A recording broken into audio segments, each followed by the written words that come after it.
தென்னிந்திய திரையுலகின் பழம்பெரும் நடிகை சவுகார் ஜானகி அவர்கள் இன்று உடல்நலக்குறைவு காரணத்தினால் காலமாகியிருக்கிறார்.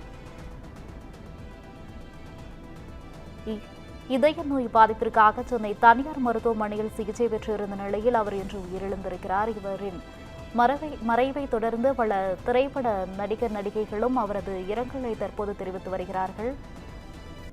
குறிப்பாக இவர் பல முக்கிய விருதுகளையுமே பெற்றிருக்கிறார். அதிலும் பத்மஸ்ரீ, கலைமாமணி, நந்தி விருதுகள், பிலிம்பேர், சைமா வாழ்நாள் சாதனையாளர் போன்ற முக்கிய விருதுகளையுமே இவர் வாங்கியிருக்கிறார்.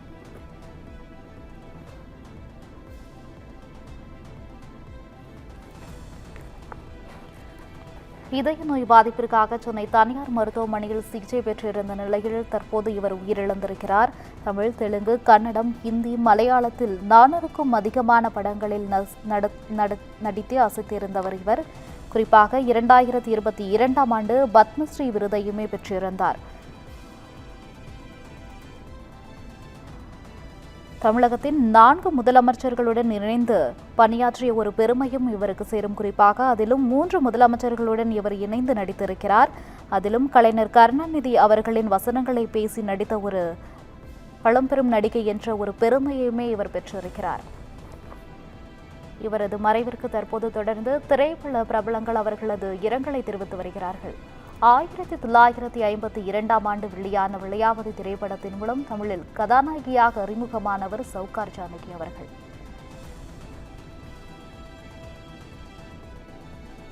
புதிய பறவை, நீர்க்குமிழி, எதிர்நீச்சல், 2 கோடுகள், உயர்ந்த மனிதன், தில்லுமுள்ளு, வெற்றி விழா உள்ளிட்ட பல முக்கிய படங்களிலுமே இவர் நடித்திருந்தார். இந்த படங்கள் மூலம் மக்கள் மனதையுமே வென்றிருக்கிறார் இவர்.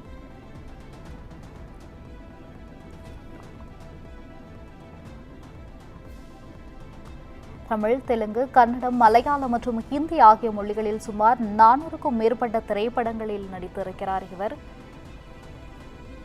திரைப்படங்கள் மட்டுமின்றி சுமார் 3000த்திற்கும் மேற்பட்ட மேடை நாடகங்களிலும் ஆரம்ப காலத்தில் காணொலி கலைஞராகவும் முத்திரை பதித்திருந்தவர் சவுகார் ஜானகி அவர்கள்.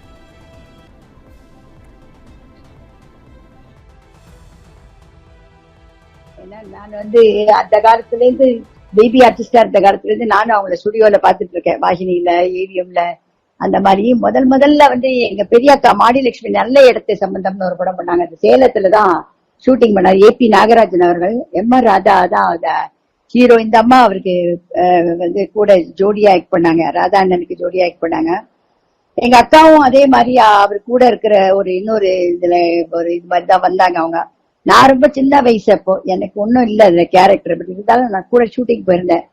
சோ இவங்களோட தான் நான் அதிகமா பழகுவேன். என்னோட தான் உட்காந்து அதிகமா பேசிட்டு இருப்பாங்க சவுகாரமா. அதுக்கப்புறம் அன்னைன்ற படத்துல நான் ஆக்ட் பண்ணும் பொழுது அவங்களோட நிறைய நான் பழகிருக்கேன். அதுக்கப்புறம் நிறைய பழக சந்தர்ப்பம் கிடைச்சிருக்கு. எப்போ ஒரே மாதிரி ஒரு நல்ல வெல்விஷர். அவங்க நல்ல விஷயங்கள் எல்லாம் சொல்லுவாங்க. ஏதாவது ஒரு மெசேஜ்னா கூட நல்லா சொல்லுவாங்க. அவங்களுடைய எல்லா விதத்திலயும் நான் பார்த்திருக்கேன். அதாவது ஒரு ஆக்டிங்லயும் நான் பார்த்திருக்கேன், ட்ரெஸ் சென்ஸ்லயும் பார்த்திருக்கேன், சமையல் அதை ஏன்னா ஹோட்டல்ல எல்லாம் அவங்க ரெஸ்டாரண்ட் வச்சு அதெல்லாம் பண்ணாங்க. அது மாதிரி எது பண்ணாலும் அதுல ஒரு பர்ஃபெக்ஷன், அதுல ஒரு கரெக்டா டெடிகேஷனோட பண்ணக்கூடிய ஒரு ஆர்டிஸ்ட். அவங்க இப்ப கொஞ்ச நாளா தான் ஆக்டிவா இல்லையே தவிர எனக்கு தெரிஞ்சு ஒரு 6 மாசம் 1 இயர்க்குள்ளதான் இருக்கும். அது கூட அதுக்கு மேல இருக்கிறதுக்கு சான்ஸே இல்ல. அவங்க அந்த உடம்பு கொஞ்சம் கொஞ்சமா அவங்களை இது பண்ணதுனால தான். இல்லைன்னா அவங்க கண்ட்ரோல்டா இருக்க மாட்டாங்க. வீட்டுல ஏதாவது பண்ணிக்கிட்டு தான் இருப்பாங்க. அந்த அம்மா அவ்வளவு சுறுசுறுப்பு, ரொம்ப நல்ல மாதிரி எல்லாரோடையும் நல்ல ஒரு ஆர்டிஸ்டோட எல்லாம் ஒரு நல்ல ஒரு இது உண்டு. அவங்களுக்கு ஒரு இணைப்பு உண்டு. எல்லார பத்தியும் ரொம்ப அழகா பேசுவாங்க. யார பத்தி இது வரைக்கும் ஒரு தவறான வார்த்தை கூட அவங்கள பத்தி கிண்டலாவோ இல்ல அவங்க ஆக்டிங்க பத்தி இல்ல, நல்லதை பத்தி தான் சொல்லுவாங்க. அவங்க நல்லா பண்ணிருக்காங்க, இப்படி பண்றாங்க, ரொம்ப நல்லா இருக்காங்க பாக்குறதுக்கு, இப்படி எல்லாம் ரொம்ப அழகா சொல்லுவாங்க. அந்த மாதிரி ஒரு நல்ல உறவு, இதோட ஒரு நல்ல ரிலேஷன்ஷிப் வச்சுட்டு இருந்தாங்க. டெக்னீஷியனா இருக்கட்டும், மத்த ஆர்டிஸ்டா இருக்கட்டும், கலை உலகத்துல நிஜமாவே அவங்க ரொம்ப நல்ல இது வச்சிருந்தாங்க. நிஜமாவே நாங்கெல்லாம் ரொம்ப மிஸ் பண்றோம். ஆனா கொஞ்ச நாள் நான் பார்க்க முடியலன்ற வருத்தம் எனக்கு கொஞ்சம் இருக்குது. ஏன்னா நான்